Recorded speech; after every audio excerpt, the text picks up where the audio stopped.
Are we in a new period, unprecedented period of incivility, or historically can we see an arc and then we're just part of the narrative arc of that?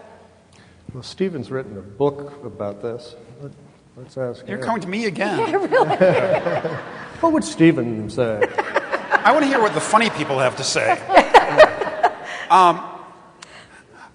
I don't think the incivility in our politics is anything new. That is, the public partisan faith. People have been tearing themselves to pieces since George Washington's opponents spread rumors that he had swindled some British lord out of half of Northern Virginia.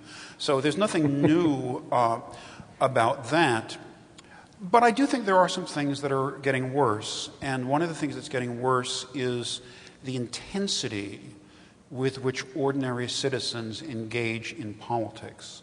You might think that intensity of politics is actually a good thing, but it is draining our lives of meaning. The intensity with which we follow moment by moment, day by day, who's up, who's down, who's winning, who's losing. And when television gets hold of this, excepting shows with David Gergen on them, when television gets hold of this, it's fascinating the way anything that happens, Madonna is getting divorced. Is this going to help the president or hurt him?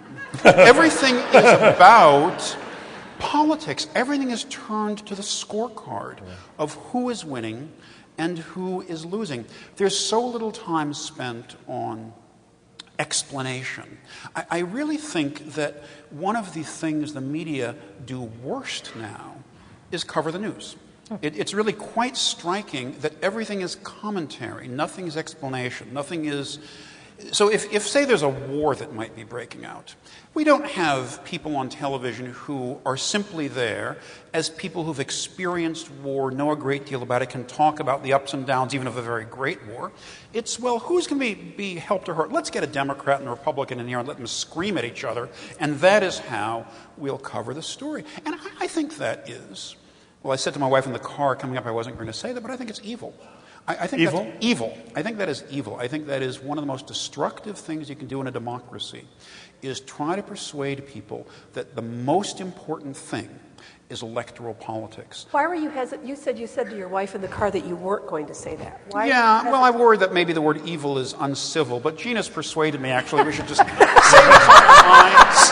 It was the swimsuit story, wasn't it? And I was never educated by nuns, so I never had my fingers wrapped, so I don't have that to hold me back.